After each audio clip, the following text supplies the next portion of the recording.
Sekarang muncul orang-orang yang membid'ah-bid'ahkan, padahal perbuatan itu sudah dilakukan bersilsilah sampai ke guru-guru kita. Hal-hal yang tak pernah dibicarakan dulu sekarang menjadi buah bibir. Dengan 5 kata bisa memasukkan orang ke dalam neraka jika tidak dilakukan. Nabi bid'ah. Kalau sudah bid'ah, dhalalah. Kalau sudah dhalalah, fitnah. Pernahkah Nabi baca Barzanji? Gak pernah. Jika tidak dilakukan Nabi bid'ah. Baca Barzanji bid'ah. Pernahkah Nabi baca Simtud Durar? Tidak. Pernahkah Nabi baca Maulid?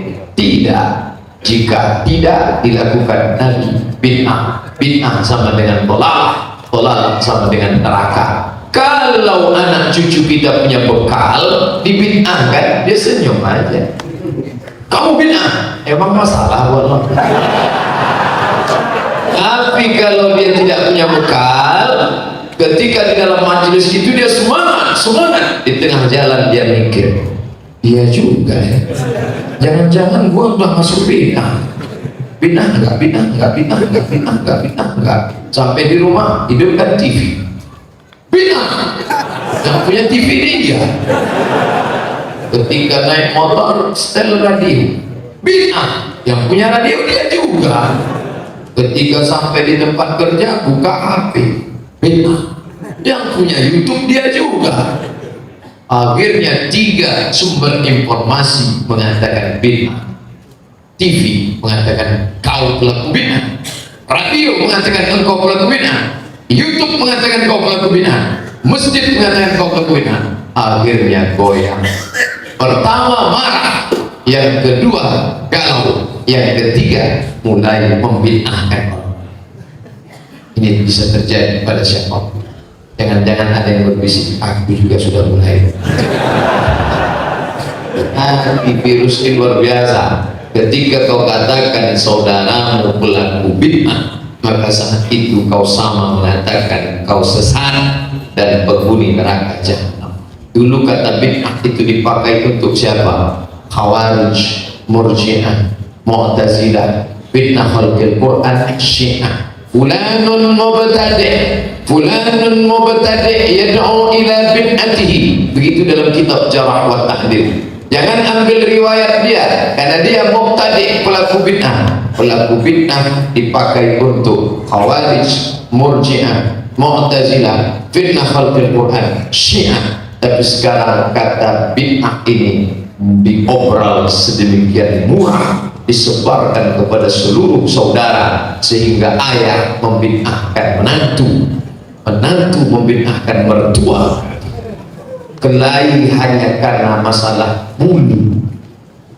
Korea Utara, Korea Selatan berperang sampai ke Den Haag, pengadilan internasional. Kenapa Korea Utara, Korea Selatan berkelahi? Bangga masalah nuklir. Ini kelahi hanya masalah bulu, antara berbulu dan tak berbulu. Nampaknya sepele. Jenggot wajib, maka lawan daripada wajib haram. Apa yang mencukur berarti tiap hari haram.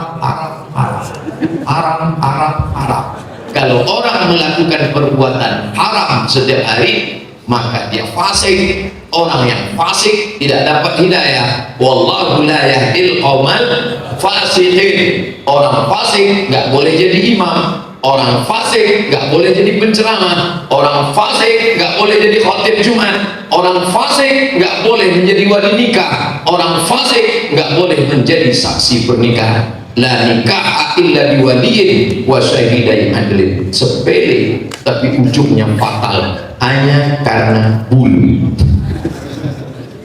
Padahal masalah ini dalam kitab Syafi'iyah tidak semuanya sepakat haram, tapi ada mengatakan hanya sekedar makruh. Itu yang ingin saya jelaskan dalam buku 37 masalah populer, masalah jenggot, bahwa ini tak sepakat wajib. Karena ketika kau katakan sepakat ahlu sunnah bahwa ini wajib, maka lawan daripada wajib adalah haram. Orang yang melakukan haram setiap hari maka dia fasik. Orang yang fasik tidak boleh didengar ceramah. Ayo kita pulang. Kenapa? Ustadznya nggak berbulu.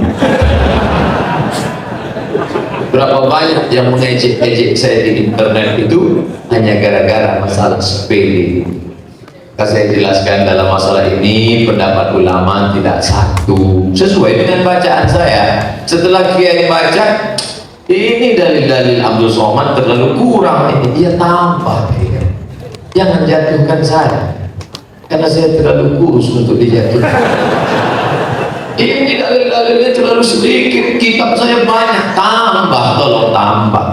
Kenapa cuma menulis 37? Supaya saya tidak menyamai guru-guru kita dulu 40 masalah. Tawdihul adillah bukan 40 masalah, jilid 1, jilid 2, jilid 3, jilid 4. Kenapa Ustaz cuma tulis 37? Karena waktu nulis buku itu umur saya 37. Tapi sebetulnya di balik itu malu dengan ulama-ulama. Kiai Haji Sirajuddin Abbas sudah menulis 40 masalah agama. Yang saya tulis itu hanya repetisi, pengulangan-pengulangan belaka. Tapi itu mudah-mudahan bermanfaat menjadi penerang di tengah gelap gulita. Paling tidak orang baca. Ketika dia tanya masalah jenggot Pak Ustaz, saya sudah jelaskan. Bukunya ada di rumah Pak Ustaz. Loh, kenapa ente nggak baca? Masih di sampul plastik Pak. Ustaz sih jual buku, download gratis di Play Store. Buka Play Store, 37 masalah populer, enter, langsung download, dapat. Saya udah download 3 jam kok nggak dapat, paket nggak ada.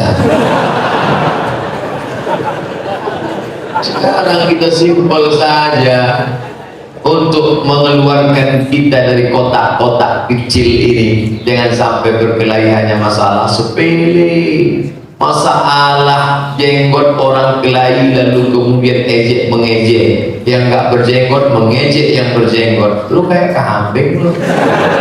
Yang dibilang kambing emosi luar biasa, juga kambing lu guguk ya. Akhirnya kelahi berantem, yang ketawa siapa? Yang ketawa ajar terus pantai batu. Akhirnya kita kelahi hanya masalah sepele. Ini sudah tuntas dikaji oleh para ulama dulu. Hanya masalah kaki celana, masalah kain sarung. Itu ustaz neraka jahanam. Dulu kalau ketemu orang kan salaman, assalamualaikum Pak Kiai, assalamualaikum Habib, assalamualaikum Maulana, assalamualaikum Muallim. Sekarang enggak, ketika ketemu lihat atas, lihat bawah. Atas 50%, bawah 50%, komplit dah. Atas enggak berbulu, bawah tertutup.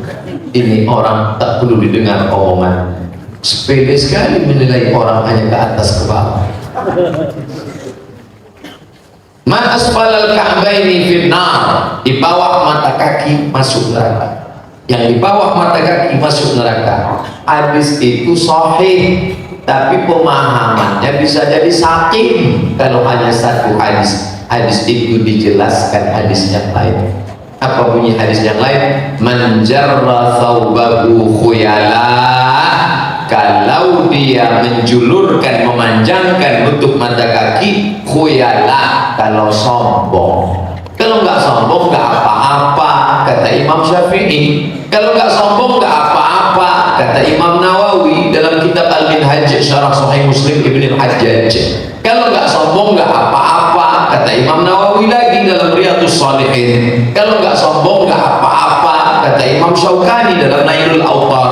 Kalau nggak sombong nggak apa-apa, kata Imam Sun'ani dalam Subulus Salam. Kalau nggak sombong nggak apa-apa, kata Syekh Ali Jum'ah dalam kitab Mafahim, dalam kitab berjudul Al-Bayan lima Yusghilul Adhan. Kalau nggak sombong nggak apa-apa, kata Syekh Yusuf Al-Qardawi dalam kitab Kaifa Nata'amal Ma'as Sunnah, bagaimana berinteraksi dengan sunnah. Kok Ustaz bisa hafal itu semua? Itu terus yang ditanya. Setiap dibuka tanya jawab, ngaji pagi itu, ngaji siang itu, ngaji sore itu, ngaji malam itu, sampai muak saya jawab. Akhirnya setiap ditanya saya nggak jawab lagi. Ustaz, masalah kaki celana, masalah jubah, masalah kain sarung, baca buku saya 37 masalah populer. Saya belum beli Pak Ustaz, download. Saya belum download Pak Ustaz, buka di blog. Sudah saya tulis di blog www.somatmorocco.blogspot.com. Tidak ada cara jalan kecuali memakai senjata-senjata ini. Adik-adik yang muda-muda, kalian pun bisa juga ambil HP, gak perlu minta tolong teman buat sendiri. Saudara, apakah kaki celanaku ini masuk?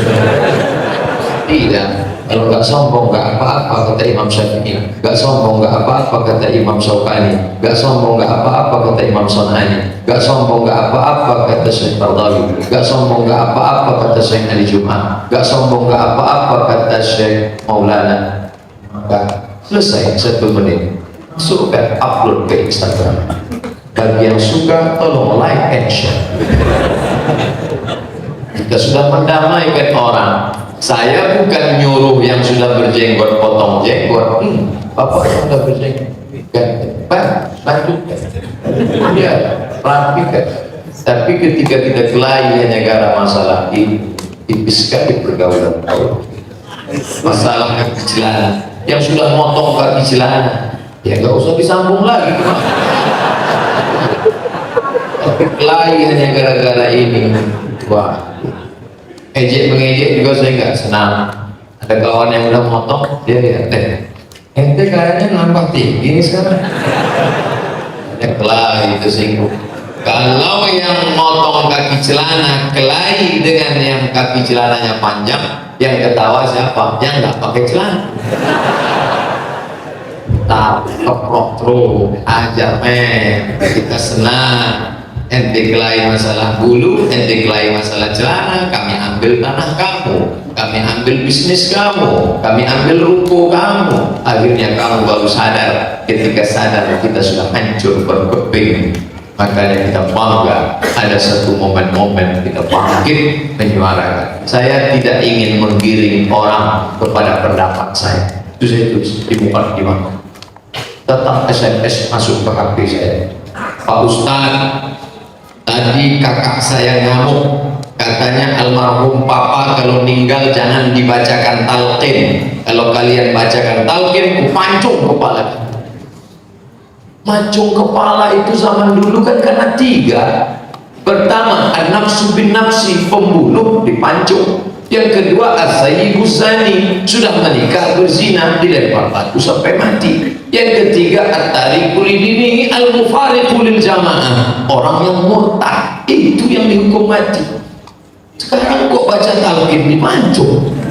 Gimana ceritanya? Ternyata setelah kita lihat hadis riwayat Abu Umamah Al-Bahili, sebagian mengatakannya dhaif karena dia lihat dari satu riwayat isnaduhu dhaif, dari satu jalur riwayat ini dhaif, tapi ternyata dilihat dari riwayat lain ada namanya syawahid wa mutaba'at, dikumpulkan dalam kitab Talkhis Al-Habir oleh Al-Hafiz Jalaluddin Abdurrahman As-Suyuti, tapi yang ini dikumpulkan oleh Al-Hafiz Ibnu Hajar Al-Haythami. Kesimpulannya tentang hadis talqin, isnaduhu jayyid, sanadnya jayyid, baik, layak untuk diamalkan. Disebutkannya 5 syawahid wa mutaba'an. Yang ngomong talqin itu boleh, gelarnya Al-Hafiz. Yang melarang talqin gak jelas.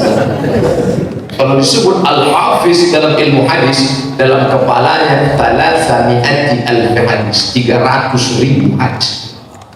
300.000 hadis di kepalanya. Dia mengatakan talqin itu jayyid, sanadnya baik, diamalkan. Tiba-tiba ada ustadz yang cuma hafal 3 hadis, itu pun kalau laptopnya hidup. Kalau laptopnya mati, hilang rawi akhlak, hilang mukharrij, hilang matan, hilang sanad. Tahu mengatakan ini batil, tak boleh diamalkan, talqin bid'ah. Akhirnya yang paham tersenyum, yang gak paham heh. cuma error lumayan. Ibu-ibu bawa kucing pagi, kucing Anggora, lewat orang, cantik anjingnya ya, ini kucing. Ya jalan terus, nggak berapa lama ketemu lagi, ih beli di mana tuh anjingnya, ini kucing. Nggak berapa jauh jalan datang yang lain, cantik ya anjingnya, dia mulai ragu, ini anjing apa kucing. 3 orang menyebut kucingmu anjing, kau sudah ragu dia kucing apa itu, karena kau tidak mengenal wama adraka ma kucing. Yakinkan dirimu bahwa ini adalah kucing. Kalau kau tidak yakin, tendang dia sekali, kucing. Dalam pentingnya menguatkan keyakinan. Dengar muallim ngomong, oh aku yakin. Ngajinya sekali seminggu ke muallim, tapi nonton TV dengan radionya pagi petang siang pagi, kalah. Karena bagi orang yang awam gaptek seperti saya, ketika dia mau beli laptop, yang dia pilih bukan karena kapasitas isi RAM-nya berapa, enggak. Dia tidak paham isi laptop itu apa. Siapa yang paling bilang ngomong, ini mantap, ini mantap, ini mantap, ini mantap, ini mantap, ini mantap, itu dia pilih. Seorang gaptek pergi ke toko elektron, kata yang satu, Bapak mau beli apa? Ini loh Pak, yang paling bagus Sony. Yang satu lagi, ini paling hebat Panasonic. Datang yang satu lagi, Samsung. Datang yang satu lagi, pakailah buatan dalam negeri, Axiom. Bingung, mana yang mau dibeli? Sony, Panasonic, Samsung, Axiom. Mana yang mau saya beli? Saya tidak ngerti jahil dalam bidang ini. Tahu-tahu yang ini orang motor. Panasonic mantap, Panasonic mantap, Panasonic mantap, Panasonic mantap. Ya udah, angkat, bungkus. Saya tidak mengerti isinya di dalam apa. Isi RAM-nya berapa, berapa kapasitasnya, berapa gigabyte, tak mengerti. Mana yang paling sering, itulah. Ini yang terjadi sekarang. Mengampak, masa mengampak. Yang mengakar ke bawah, akar tunggal. Yang berpucuk ke atas, sekencang apapun angin, dia tidak akan tumbang. Tapi yang tak berakar ke bawah, tidak berpucuk ke atas, enceng doang. Dia berada di permukaan. Kemana air deras, ke sana dia pergi. Datang banjir, dia tidak punya akar. Maka ini berhati-hati. Dan malam ini kita jangan-jangan aku encekon. Tapi insya Allah enggak, karena kita semua ngaji. Dan saya datang berangkat tadi pagi dari rumah tidak niat mengajar. Na'udzubillah. Langkahkan kaki, saya niat bismillah tawakkaltu 'ala Allah la haula wala quwata illa billah. Aku niat mau menuntut ilmu, akan ketemu dengan muallim, akan ketemu dengan kiai, akan ketemu dengan habib. Man kharaja fi talabil ilmi, siapa yang keluar rumah dengan niat untuk menuntut ilmu, fa huwa fi sabilillah hatta yarji'a. Dia pulang dalam keadaan jihad fisabilillah sampai pulang ke rumah. Makanya saya lama-lama nggak pulang biar lebih banyak pahala jihad. Ustadz siapa itu? Ustadz Somad. Tapi karena lama nggak pulang berubah Ustadz Toy. Yang dimuliakan Allah Subhanahu wa Ta'ala, yakinkan dirimu. Solawat, baca solawat. Sekarang orang baca solawat aja pun ragu. Solawat boleh, solawatan bid'ah. Yasin boleh, yasinan bid'ah. Tahlil boleh, tahlilan bid'ah. Jumat boleh, jumatan. Masa bid'ah hanya gara-gara tambahan di ujung? Isi solawatan itu apa? Ya sholat. Man sholla alaiya sholatan, siapa yang berselawat kepadaku 1 kali, sallallahu alaihi biha asyra, Allah balas 10 kebaikan. Wa utan anhu asyra sayyi'at, dibalas 10, dihapuskan 10 dosa kesilapan. Wa rufi'at lahu asyra darajat, dinaikkan 10 tingkatan anak tangga kemuliaan di sisi Allah. 30 dapat. Apa salahnya? Sholawat ada yang 2, ada sholawat maksur dari hadis Nabi, ada sholawat ghairu ma'thur, yang dibuat oleh para ulama. Sholawat Al-Fatih, sholawat Tafrijiyah, sholawat Nariyah, sholawat berbagai macam sholawat. Bahkan almarhum Habib Munzir Al-Musawwar dulu membaca sholawat sampai 17 sholawat, sholawat ma'zur, sholawat ghairu ma'zur, sampai akhirnya beliau bermimpi berjumpa dengan Nabi SAW. Sejak itu aku hanya mengamalkan ini saja. Allahumma sholli ala sayyidina Muhammad wa ala alihi wa sahbihi wa sallim. Diamalkan, maka kita amalkan semua. Isi Simtud Durar, sirah salawat. Isi Barzanji, sirah salawat. Isi Burdah yang ditulis Imam Al-Busiri, sirah salawat. Al-jannatu wa na'imuha sa'dun liman yusalli wa yusallim wa yubarik alaihi. Al-jannatu wa na'imuha, surga berserta isinya, sa'dul liman yusalli, dijadikan sebagai janji kebahagiaan bagi yang bersalawat dan bersalam kepada Nabi Muhammad sallallahu alaihi wasallam. Abtadiul imla bismillatil aliyah, aku mulai kekosongan dengan nama Dia yang maha tinggi. Itu dari hadis Nabi, kullu amrin dhibalin, semua amal yang baik walam yubda bi bismillah, tak dimulai dengan nama Allah, fahuwa aqta, maka amal itu putus. Bismillahirrahmanirrahim. Lalu sirah sejarah Nabi yang nyusunnya siapa? Abu Ja'far Al-Barzanji. Nama kampung bapaknya Barzanjah di Irak. Orang Barzanjah disebut Barzanji, orang Makkah disebut Al-Makki, orang Madinah disebut Al-Madani, orang Mesir disebut Al-Misri, orang Yaman disebut Al-Yamani, orang Betawi disebut Al-Batawi. Ujung nama menunjukkan asal kampung halaman. Kamu baca apa? Al-Barzanji, ditulis Imam Abu Ja'far Al-Barzanji, pernah belajar di Al-Azhar, Kairo, Mesir. Suka syair Al-Barzanji. Pada masa pemerintahan Turki Utsmani, diangkatlah Imam Abu Ja'far Al-Barzanji menjadi mufti di Yaman, kemudian kembali meninggal di kota Al-Madinah Al-Munawwarah. Nah sekarang jangan baca Al-Barzanji, apa salahnya? Sekarang orang tidak tahu Nabi itu bapaknya siapa, meninggalnya. Coba kalau dibaca di Barzanji.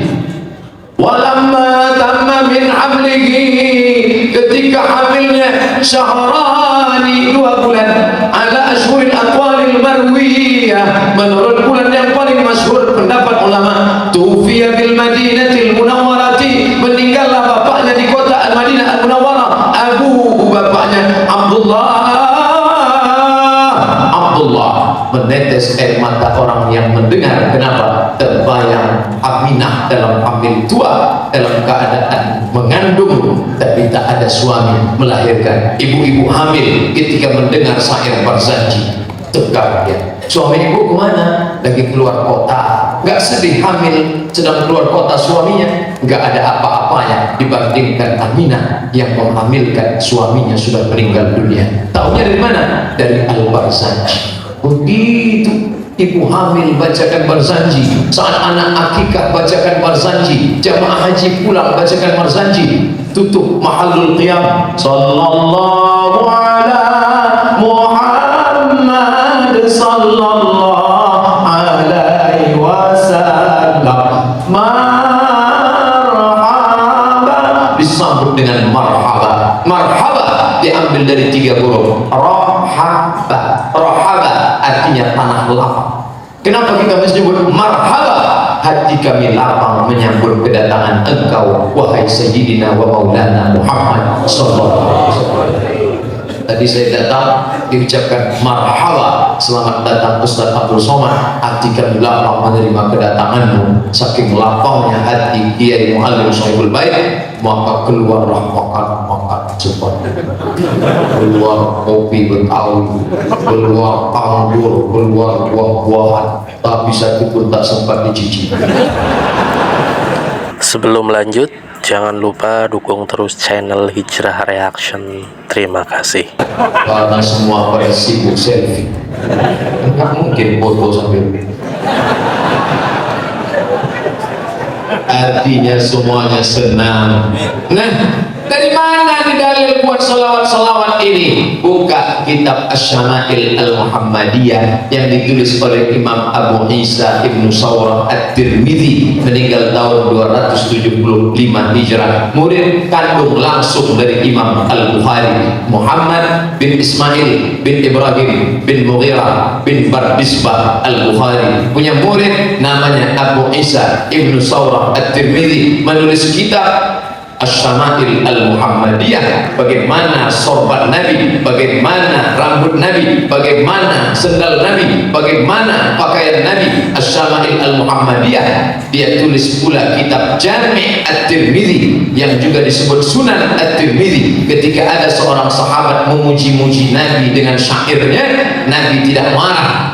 Fasakata wa tabassama, Nabi diam dan tersenyum. Itulah sunnah takririyah, boleh membuat solawat-solawat, maulid, ucapan pujian. Karena ketika Nabi dipuji, Nabi diam dan tersenyum, menunjukkan dia tersenyum, setuju, senang dengan pujian-pujian itu. Maka ketika kita memuji dari Tangerang ini, Nabi tersenyum melihat kita, karena amal umat Muhammad dibawa ke kota Al-Madinah Al-Munawwarah.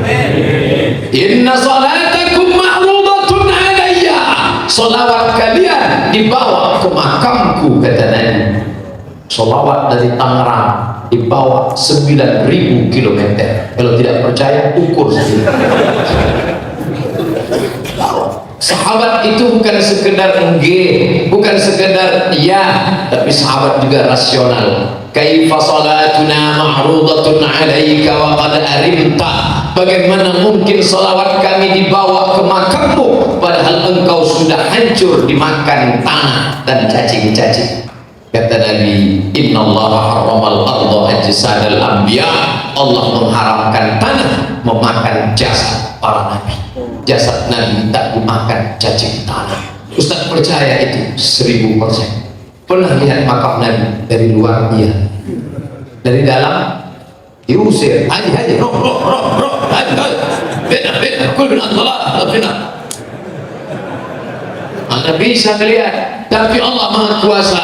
Ketika terjadi perluasan PLTA, pembangkit listrik tenaga air, beberapa kecamatan mesti dipindahkan dan makam-makam juga mesti ikut pindah. Karena nggak mungkin nanti pas nyambut Ramadan baca Yasin di kolam, karena makam sudah jadi empang.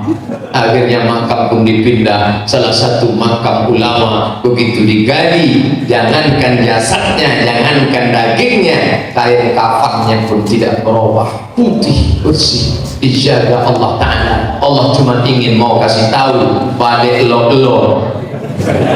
keluar juga ini Jakarta gue, kepada engkau yang tidak percaya bahwa jasad Nabi tidak dimakan cacing tanah. Nih, ini bukan Nabi, bukan keturunan Nabi, tapi ini hanya sekedar orang yang mengajarkan ajaran Nabi, tidak dimakan cacing tanah. Kita sekarang belum mati aja udah dimakan cacing. Mohon maaf yang sudah kena diabetes mellitus. Ini orang wajahnya seperti meninggal kemarin sore. Betul kata Allah, wala taqulu liman yuqtalu fi sabilillahi amwat, jangan kau katakan mereka mati, bal ahya, mereka hidup. Walakin la tash'urun, tapi kalian tak bisa merasakan bagaimana mereka hidup. Ini masalah rasa. Kalau sudah cerita rasa, maka bahasa tak bisa mewakili rasa. Semua orang kalau sudah cerita rasa, pasti kata-katanya berdusta. Contohnya mana? Ketika bapak berkata kepada ibu, mama, ya kan aku nanti kau 1000 tahun lama. Ya cerita tentang rasa, tapi istrinya menangkap kata, kau bohong mas, jangankan 1000 tahun, 50 aja udah. Artinya apa? Kata-kata tak bisa dipahami karena kata terlalu miskin. Innal kalama lafil fuadi, kata itu letaknya dalam hati yang paling dalam. Wa innama ju'ila lisan 'alal fuadi dalila, diciptakan lidah untuk menceritakan apa yang ada di dalam hati sanubari. Ya seperti gunung es, nampak di permukaan laut sepertiga, tapi 2/3 ada di dalam. Kalau keluar, maka di dalam itu akan menyumbul, maka kata-kata itu akan mengalir begitu saja. Mengapa malam ini begitu lapang Ustaz Abdul Somad bicara? Karena kiai tak menunjukkan dirinya kiai, karena jamaah menganggap ini yang datang bukan guru kami, tapi sahabat. Siapa itu Ustaz Abdul Somad? Itu teman saya. Ini foto kami kemarin. Bukan guru kami. Anggaplah sebagai sahabat, sebagai sama-sama murid daripada muallim, sebagai sama-sama orang yang menuntut ilmu. Kelak nanti sampai masanya kita akan dicari oleh Allah. Hari ini kita mencari Pak RT, Pak RW, tapi nanti kita akan dicari oleh Allah. Kenapa saya di TV ganti dulu?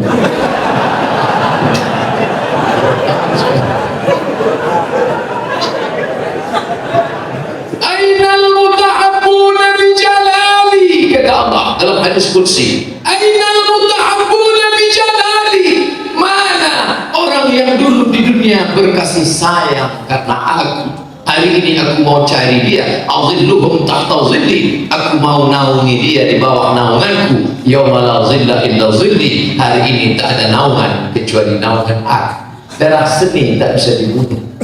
Ketika Nabi mengatakan aklinul nikah, kamu kalau nikah jangan diam-diam, jangan siri, nikah harus jahat.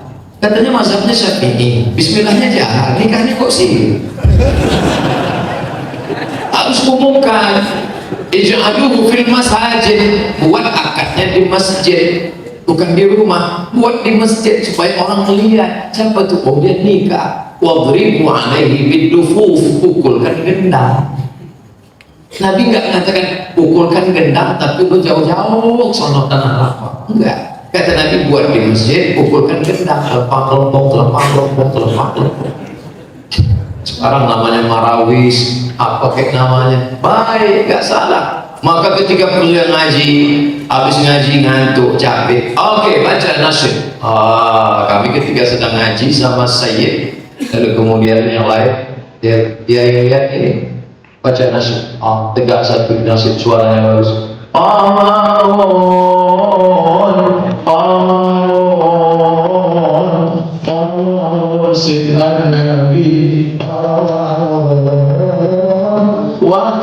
Nabi wa jamil sayyidina Nabi wa jamil. Itu aja gak hafal ya. Yang tadi ngantuk jadi cas lain. Lalu yang satu, ada lagi bisa ada tambah. Kamu bisa apa? Saya bisanya Burdah Al-Busri. Tafadhal baca. Maulaya salli wa sallim daiman abada ala habibika khairi khalqi kullihim. Wow, itu semangat.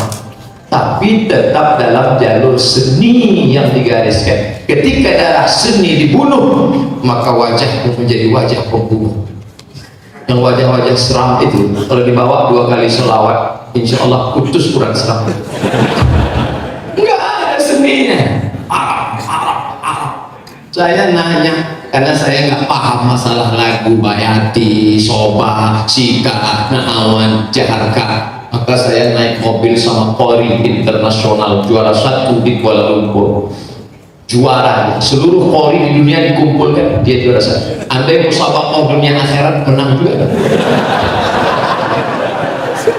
Ustaz, ya, katanya di Makkah itu nggak boleh melantunkan Al-Quran pakai lagu. Bayati, Siga, Soba, Naawan, Jaharka, Ras, itu katanya haram. Siapa bilang, kata Ustaz? Itu imam-imam Masjidil Haram pakai lagu. Coba bunyinya. Alhamdulillahi Rabbil Alamin, Ar-Rahmanir Rahim, Maliki Yaumiddin. Itu pakai lagu. Terus kenapa mereka bilang nggak ada lagu? Dia nggak ngerti lagu. Ada iramanya. Kalau nggak pakai irama, Alhamdulillah Rabbil Alamin, Ar-Rahmanir Rahim. Ada iramanya.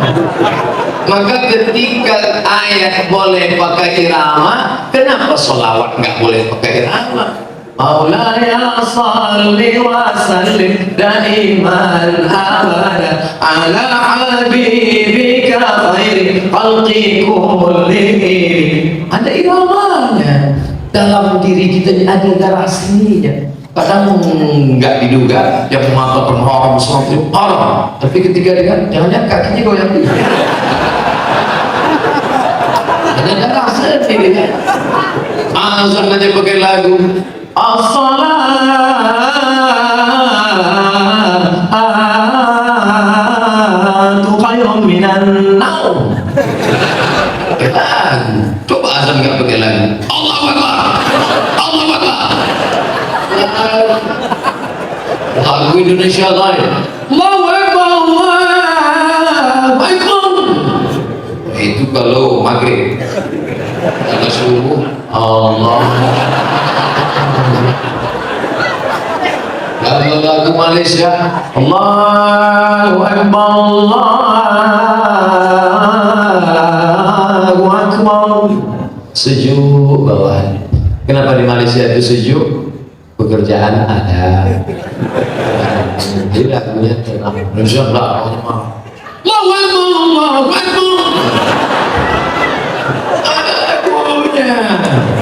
Membaca ayat Al-Quran. Bismillahirrahmanirrahim. Ar-Rahman. Lagunya. Kalau baca Ar-Rahman nggak pakai lagu. Ar-Rahman, Al-Quran. Ada.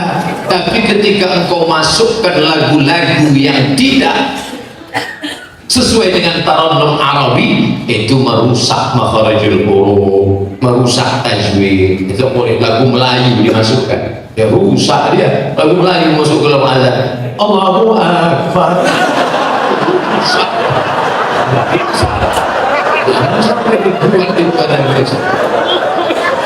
Atau lagunya tetap bayati, soba, sikan, awan, jahar, keras, tapi dipaksakan tajwidnya, rusak idgham qalqalah gunnah, rusak makharijul huruf, itu pun haram.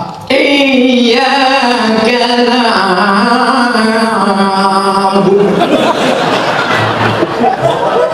Makanya ngaji, kalau kita beli beras 1 karung, lalu di dalam beras itu ada batu, ada antah berantah, ada sampah, kita buang sampahnya, berasnya dimasak. Jadi sekarang orang ada nggak mau ribet, begitu melihat ada yang nggak benar, buang. Gimana nih Ustaz? Sama-sama karungnya. Oh nggak bisa. Khudh ma safa da'ma kadar. Ambil yang jernih, buang yang keruh. Sampahnya buang. Ini sekarang umat ini terbagi 2. Yang satu ekstrim kanan, semuanya dimasak, sampai batunya pun masuk rice cooker.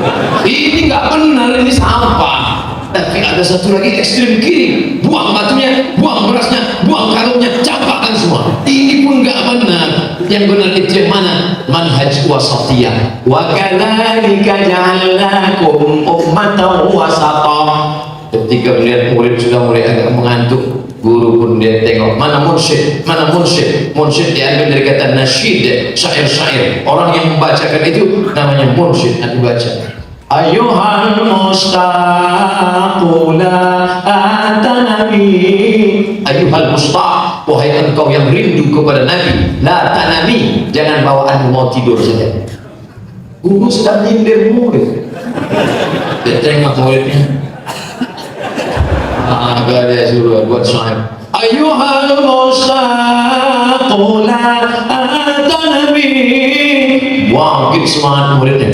Begitu semangat, mulai baca kitab lagi. Itu seni. Dan ketika sahabat ada yang membacakan syair-syair kepada Nabi, sahabat langsung memberikan burdah. Kalau diletakkan di tengkuk, namanya burdah.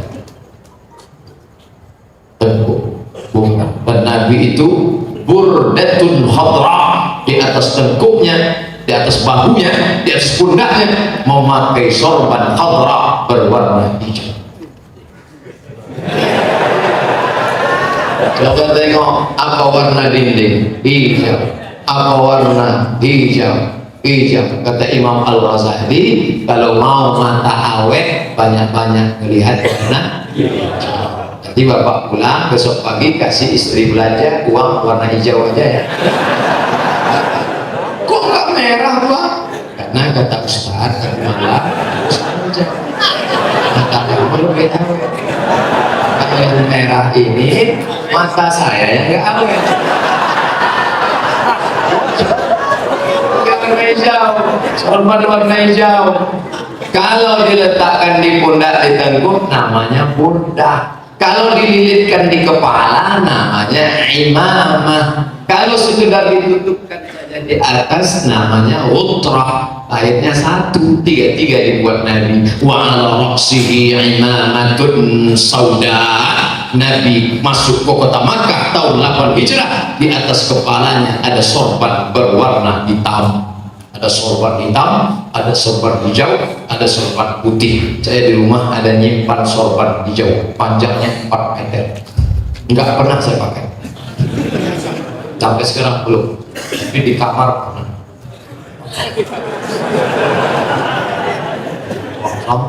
Habis itu saya pun foto, update status di sini. Bayangan saya ini kayaknya sudah mirip Al Habib Umar bin Hafiz. Begitu saya lihat hancur. Tapi bapak yang sudah pakai imamah bagus. Ini amalan-amalan ini ada dalilnya. Ketika sahabat itu memuji Nabi, lalu Nabi memberikan burdah hadiah kepada dia. Al-Busiri bermimpi waktu itu dia sakit mata, dan kemudian dia mimpi Nabi memberikan burdah, dia tuliskan syair-syair pujian kepada Nabi, maka bangun sembuh sakit mata. Bayangkan langsung dia melihat Nabi SAW. Man ra'ani fil manami, siapa yang melihat aku dalam mimpinya faqad ra'ani, sungguh dia sudah melihat aku secara nyata. Lianna syaitana la yatamatsalu bi, karena setan tak pernah bisa menyerupai aku. Ustaz Somad, ya tadi malam saya mimpi jumpa Nabi, mantap. Gimana bentuknya? Rambutnya putih, jenggotnya putih. Itu Nabi Pak Ustaz, itu Jet Li. Karena dalam kitab As-Syama'il Al-Muhammadiyah, sorban, rambut, jenggot Nabi tidak lebih daripada 20 helai saja, yang lain hitam. Artinya apa? Mimpi benar tapi tetap berilmu. Kalau enggak tetap jadi tukang. Mazhabnya apa? Mazhab Al-Ngawuriyah. Ngawur, enggak pernah belajar. Pahami dengan baik. Khatam Syama'il Muhammadiyah, khatam Jami' At-Tirmidzi, khatam Maulid Al-Barzanji, khatam Sibtul Durar, khatam Adabul Amin. Maka insya Allah Allah Ta'ala memberikan kemuliaan-kemuliaan. Tadi saya mulai tausiah jam 8, sekarang pas jam 9. Di mana-mana saya ceramah 60 menit sesuai yang tertulis di botol 600 ml. Bapak Ibu yang dimuliakan Allah, saya dimaklumkan Ustadz ceramah 60 sampai 90. 60 tegak, 30 duduk. Tapi kata orang tua-tua dulu di pesan, mak, kau jangan duduk kalau ada orang duduk di bawah. Dulu waktu kecil datang tamu rumah, saya duduk di atas kursi. Begitu duduk di atas kursi, mak saya senyum. Begitu tamu pulang, kenapa duduk di atas? Gak sopan. Sampai sekarang masih teringat di kepala. Gak sanggup duduk kalau ada kiai, ada habib di bawah. Biarlah tegak berdiri setengah jam lalu. Apa yang kita terima waktu kecil itu yang akan kita bawa. Kalau ada bapak-bapaknya tahan dengan ceramah 30 menit biasa. Adik-adik tahan dengan ceramah di tangga eskalator biasa. Tapi anak kecil tahan dengan ceramah 60 menit. Ini anak-anak. Ini luar biasa. Di mana-mana anak-anak itu kan kalau sudah ceramah lompat sana, lompat sana. Ini saya yakin kenapa betah di majelis ilmu. Waktu ibunya mengandung dulu sholawat, ambil masa salatullah salamullah rasulillah salat. maka anaknya adem, ayem, tentram, tahan, tenang di majelis pengajian. Kalau enggak, pantatnya gatal. Maaf sana lompat sini. Pak Ustaz, kenapa anak saya itu lari lompat-lompatnya? Ibu jangan tersinggung ya kalau saya ngomong. Iya, mungkin dulu waktu ibu ngandung nyanyinya kucing garong. Kayaknya kucing-kucing itu bawahnya mau mencakar orang. Lagi-lagi pendidikan. Kalau dia dididik sholawatan, dia akan menjadi majelis sholawatan. Ntar kalau dia nikahan, yang dia undang majelis sholawatan. Nggak akan ketemu prawet-prawut pramun. Kenapa? Dia sudah dididik, engkau nggak boleh pegang-pegangan tangan dengan ghairu mahram. Nanti kalau sudah mahram baru boleh. Kamu sudah suami istri. Pesan dari muallim, pesan dari kiai, pesan dari ustaz. Dari kecil ini membentuknya. Kata pepatah kami di sana Sumatera, orang Melayu, membentuk bambu dari rebung. Rebung yang putih bisa dibentuk melengkung, melingkar, membulat. Kalau dia sudah keras jadi bambu kuning, hanya dua kemungkinan. Kalau tidak, dia patah, kepala kita pecah. Sekarang bentuklah dia, datang ke majelis. Kami sudah bambu kuning Pak Ustaz, gimana nih? Tetap aja ikut sebelum jadi bambu lapu. Utlubil ilma minal mahdi ilal lahdi. Tuntut ilmu dari buayan ayunan sampai ke liang lahat. Dikutip dari tafsir An-Naisaburi, pendapat para ulama. Baik orang Islam mengaji sampai kapan? Sampai malaikat maut mau datang. Laqinu mautakum, bisikan ke telinga sebelah kanan. La ilaha illallah. Nanti jamaah jenguk saya ke rumah sakit, jangan sampai gak ada yang bisikkan itu. Ketika melihat Ustadz Somad sakit, apa perlu kita bisikkan? Gak usah, dia udah tahu bacaan. Anak itu salah satu dari kalian akan berbisik ke telingaku sebelah kanan. La ilaha illallah. Dulu waktu kalian lahir, nah, aku yang membisikkan ke telinga kalian. Bapak siapa? Saya mau menengok anak saya. Ini ruang bayi kan? Ya. Nanti anaknya bapak pegang gini ya. Ya. Kepalanya di sini Pak. Bapak bisa azan katanya. Mati saya nggak tahu ya saya azankan anak saya ke telinga sebelah kanan. Allahu Akbar, Allahu Akbar. Tapi nggak kuat macam itu. Buat itu kaget aja. Allahu Akbar, Allahu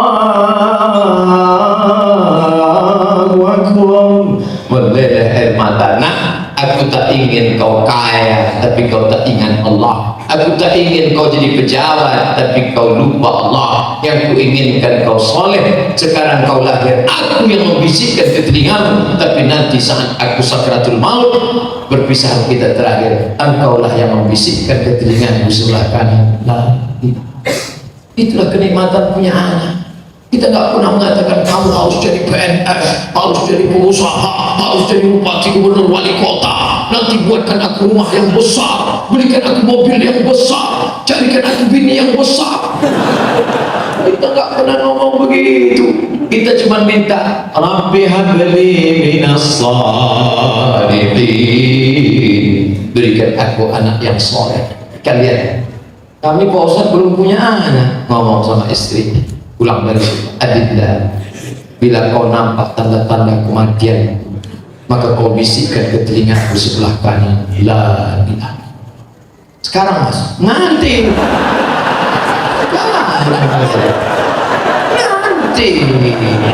cepat aja, nanti sampai masanya kau bisikkan. Yang punya anak ke anak, yang punya istri ke istri, yang belum nikah gimana? Ya salah sendiri. Kemarin kan udah ada iklannya, Ramadan akan tiba, nikahlah. Emang mau dibangunin pakai mercon? Datang ke muallim, datang ngaji, muallim, saya sudah ngaji, tapi rasanya mengawal hawa nafsu ini berat sekali muallim. Maksudnya, ya kalau ada santri-santri yang malam akan menikahkan, tentu sesuai kelasnya, ada VIP, ada VVIP. Ketika Nabi sedang tausiah, tiba-tiba tegak seorang perempuan, yang lain duduk, dia tegak. Itu menunjukkan di majelis Nabi ada perempuan. Ketika bilang, apa katanya? Nabi cuek aja. Dia ngomong ke Nabi, inni wahabtu laka nafsi, I give myself for you. Aku berikan diriku untukmu ya Rasulullah. Nabi dia no comment. Karena Nabi nggak ada komentar, tegak seorang laki-laki, ya Rasulullah, kalau kau nggak mau, itu aku. Lalu apa kata Nabi?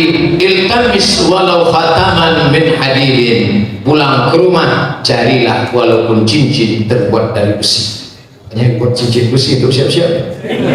Cari cincin besi. Pulang ke rumah nyari cincin besi, nggak nemu. Datang lagi dengan wajah yang sayang. Nggak ada, nggak. Cari lagi. Nyari lagi, nemu kain. Satu ya Rasulullah. Itu, ya. Berapa kain kamu? Satu. Ini untuk nikah, ya. Nanti kalau istrimu pakai, kamu pakai apa? Akhirnya suasana hening. Dia pun pergi karena dia mati. Tak lama Nabi Muhammad, kamu nah. Jadi, lalu ketika dia datang, apa kata Nabi? Hal ma'aka minal Quran? Apakah engkau ada hafal Al-Quran? Dia sebut dengan semangat, suratu kada, suratu kada, suratu kada, suratu kada. Aku hafal surat ini, surat ini, surat ini, surat ini. Langsung dinikahkan Nabi di majelis itu. Zawwajtukaha bima ma'aka minal Quran. Ku nikahkan engkau dengan dia dengan mahar mengajarkan Al-Quran. Alangkah indah. Aku nikahkan engkau dengan anakku dengan mahar mengajarkan surat Ar-Rahman. Ar-Rahman 'allamal Qur'an, khalaqal insan, 'allamahul bayan. Sekarang apa yang terjadi? Ku nikahkan engkau dengan anakku dengan mahar seperangkat alat sholat dalam kitab suci Al-Quran, gak pernah dibuka sampai mati itu. Gara-gara apa? Enggak ngaji. Kalau suaminya ngaji, majelis maulana, majelis habaib, majelis muallim, majelis kiai, maka dia akan ingatkan, puasamu yang kemarin 7 hari sudah diganti. Belum. Mau dapat bonus 2? Iya, puasa di bulan Muharram ya, dapat qadoknya lunas dan dapat pahala puasa sunnah. Motivasi, semangat. Tapi sekarang berapa banyak ibu-ibu yang ngadu ke ustaz, lama hidup banyak dirasa, jauh berjalan banyak dilihat, lama jadi ustaz banyak yang curhat. Ustaz somad, ya saya sedang puasa sunat, terus suami saya nyuruh batalkan aja, nggak ada gunanya puasa. Begitulah nasib kalau dapat suami Fir'aun. Yang belum menikah, carilah yang majelis yang soleh-soleh, yang baik-baik.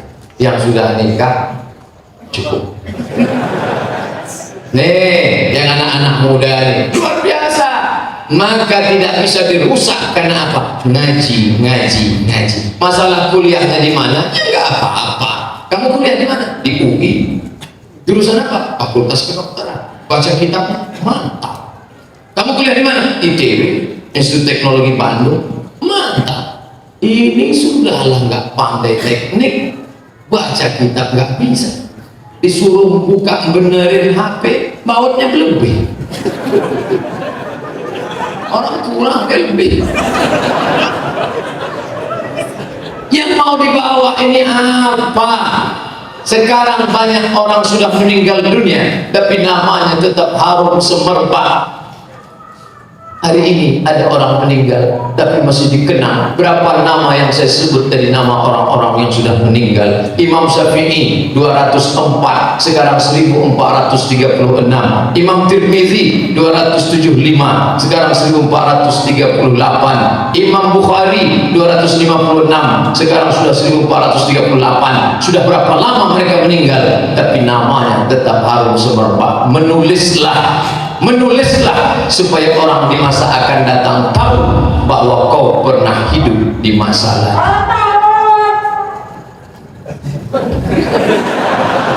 Menulislah supaya orang di masa akan datang tahu bahwa engkau pernah hidup di masa lalu. Saya malu malam.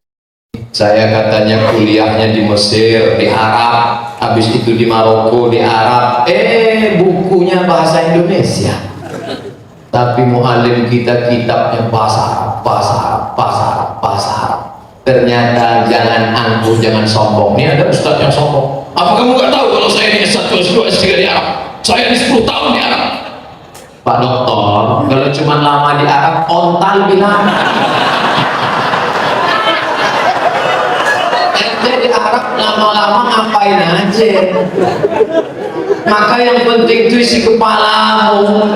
Haji Abdul Malik Karim Amrullah nggak pernah sekolah di Azhar, nggak pernah di Arab, dipanggil oleh Universitas Al Azhar, diberi doktor honoris causa, nggak pernah di Azhar. Saya 4 tahun di Azhar, pulang cuma dikasih LC. Marah saya, dia nggak pernah kok dikasih doktor. Saya 4 tahun menahankan musim panas kepanasan, musim dingin kedinginan. Ngantrinya minta ampun, pulang-pulang dikasih LC. Aku cuma LC, lagi cemas.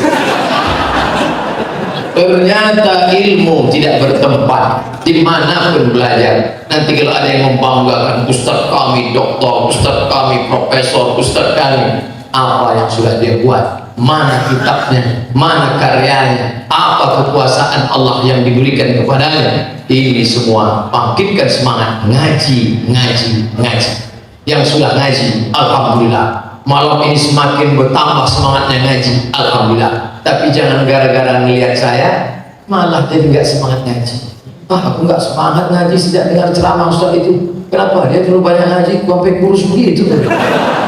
Ini kurus bukan karena terlalu banyak ngaji. Oleh sebab itu datang pengajian siapapun selama dia ahlu sunnah wal jamaah untuk menguatkan keyakinan. Sekarang macam-macam seliweran pemikiran sekuler, liberal, PKI, komunis, macam-macam yang merusak. Kalau tak kita jaga dengan benteng-benteng ini luar biasa. Assalamualaikum warahmatullah. Assalamualaikum warahmatullah. Apa kabar Pak? Jangan salah. Ini preman baru tobat. Salaman setelah sholat itu bid'ah. Nggak boleh kamu salam. Dalam hati si preman, aku 20 tahun mabuk, nggak satu pun pernah mengatakan mabuk itu bid'ah. Tiba-tiba sekarang aku baru tobat tadi pagi, kau katakan ini bid'ah. Inilah cocoknya.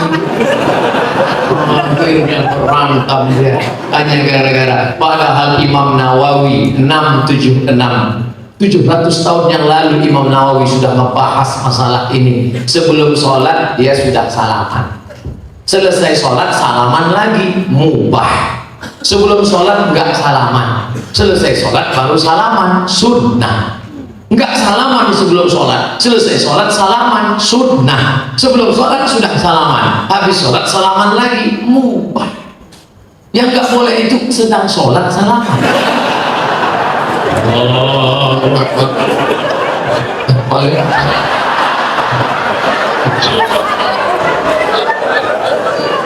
Astaghfirullahalazim, astaghfirullahalazim, astaghfirullahalazim, alladzi la ilaha illa huwal hayyul qayyum wa atubu ilaih. Bid'ah.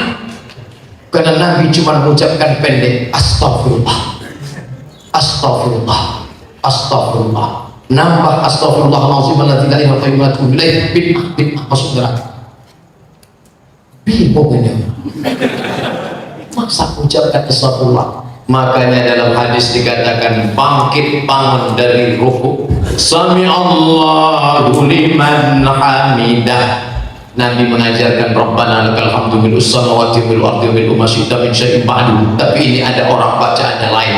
Sami'allahu liman hamidah. Alhamdulillah hamdan thayyiban katsiran mubarakan. Selesai sholat Nabi nanya, manil qail? Siapa tadi yang berani-berani buat bacaan yang nggak pernah aku ajarkan itu?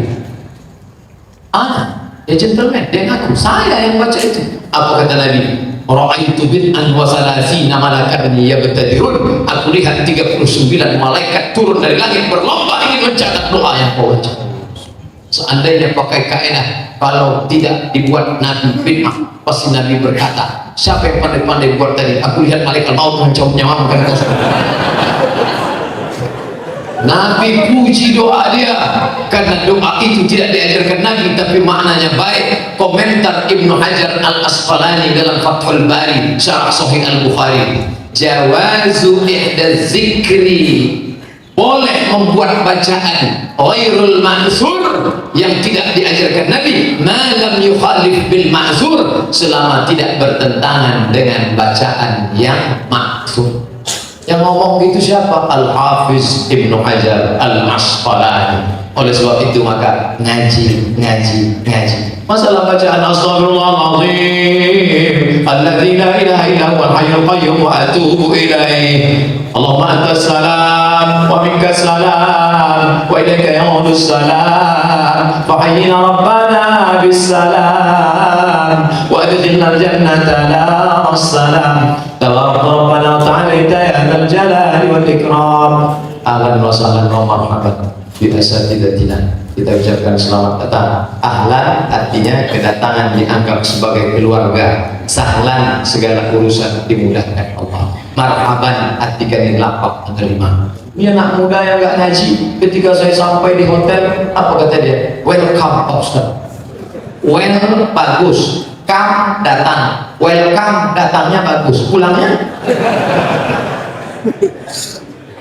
saya datang dia sambut good morning Ustaz. Good bagus, morning pagi, good morning paginya bagus, sorenya maka kita jangan latah. Banyak yang latah gara-gara baca buku la tahzan, don't be sad, jangan kau sedih. Kenapa? Orang yang belajar dia tidak akan sedih. Nampaknya kursi sudah nyampe. Gak lama, 10 menit lagi Ustaz Abdul Somad malam ini ceramah 90 menit. Padahal biasanya Ustaz Abdul Somad ceramah baru setengah jam, kuda nil sudah keluar. Baru ceramah 35 menit, semuanya sudah. Tapi di Masjid Darul Mustafa As-Salam tidak ada itu orang keluar menguap, tidak ada itu orang menunduk, semuanya bangkit, semangat mengaji luar biasa. Jamaahnya semangat, ustadznya enggak tahan. Mulia-mulia Allah. Nabi hanya mengajarkan Allahumma ba'id baini wa baina khataayaya. Nabi mengajarkan wajhiya lillazi fataras samawati wal arda hanifan musliman wa ma ana minal musyrikin. Tapi ketika sedang sholat, Allahu Akbar, ada satu sahabat baca doa aneh bin ajaib. Allahu Akbar kabira walhamdulillahi katsira wa subhanallahi bukratan wa asila. Selesai sholat Nabi nanya, manil qail, siapa yang baca doa itu tadi? Tidak pernah aku ajarkan. Apa kata sahabat?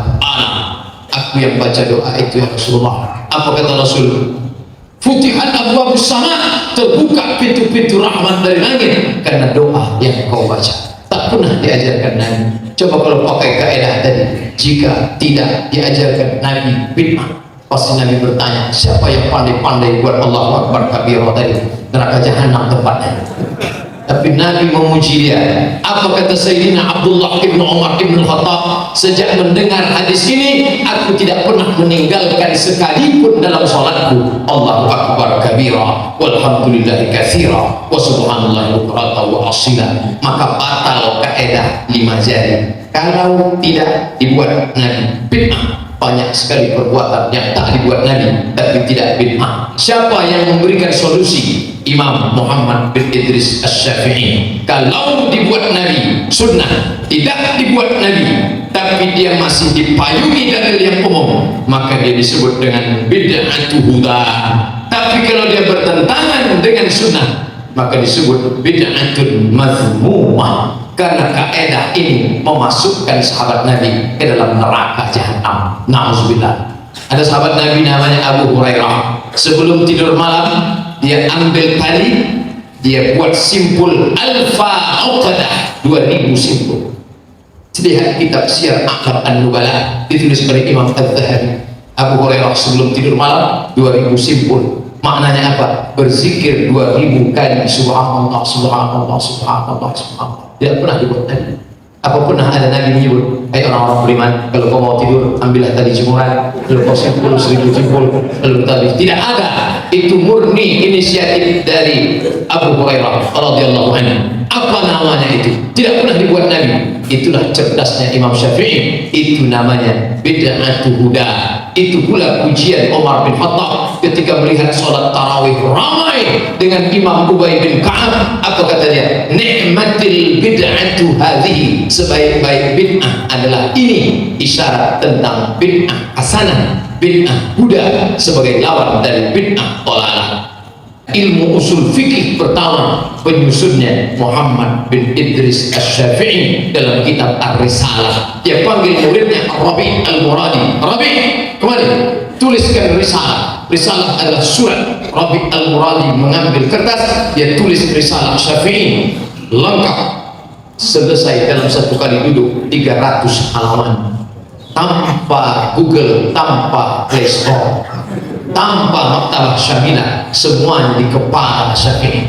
Hari ini ada orang yang tidak mengerti usul fikih, hafal hadis karena ada laptop, hafal ayat karena pakai Quran digital, tapi mengaku lebih hebat daripada Muhammad bin Idris Asy-Syafi'i. Kita semua adalah salaf karena Muhammad bin Idris Syafi'i masuk 3 abad pertama. Khairul qurun qarni, sebaik-baik abad-abadku, tsumma alladziina yalunahum, 1 abad sesudah itu, tsumma alladziina yalunahum, 1 abad sesudah itu, abad 1, abad 2, abad 3, 300 tahun pertama disebut dengan salaf, dan mereka itu adalah ulama salafus saleh. Siapa dia? Muhammad bin Idris Asy-Syafi'i meninggal 204 masuk dalam 300. Dia adalah salaf. Imam Syafi'i sampai meninggal dunia membaca doa kunut subuh. Tapi hari ini ada orang mengaku-ngaku membuat sekolah, nama sekolah SMP Imam Syafi'i, SDIT Imam Syafi'i, tapi di dalam sekolah membid'ahkan kunut subuh,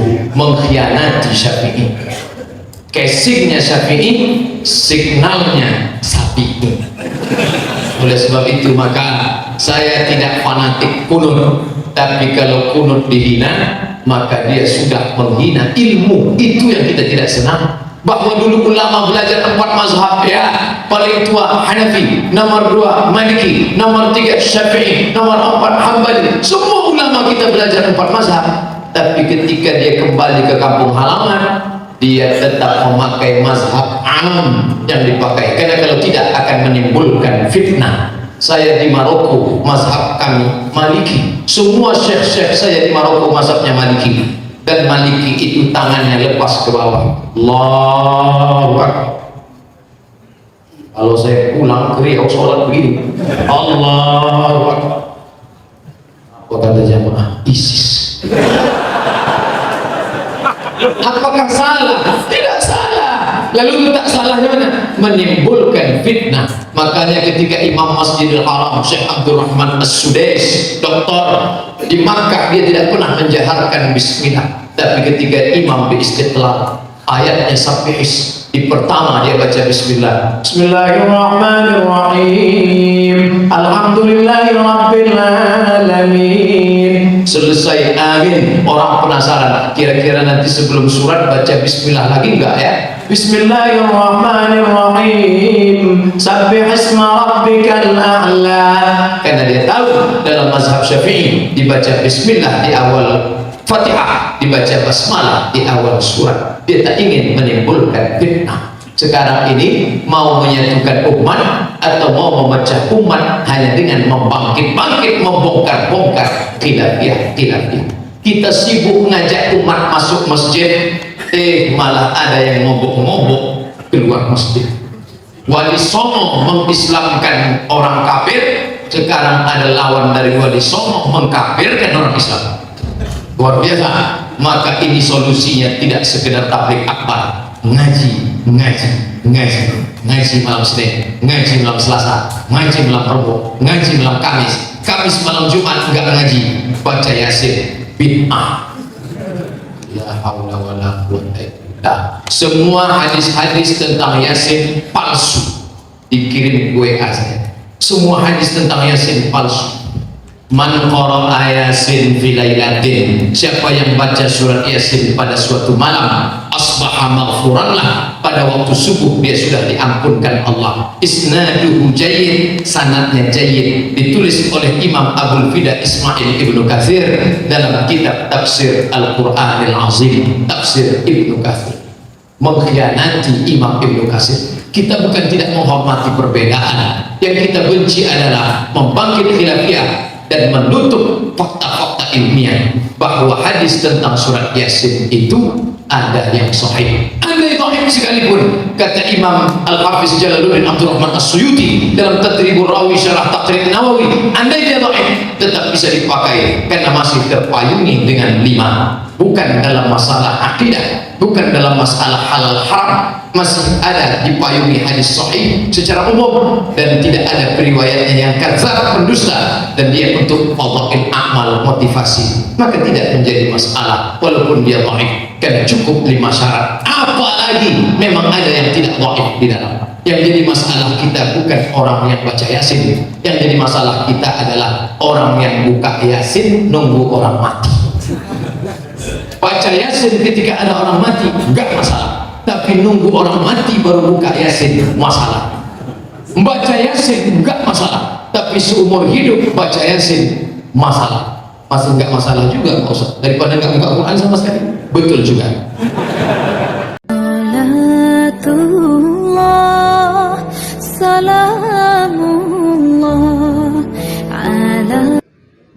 Assalamualaikum warahmatullahi wabarakatuh.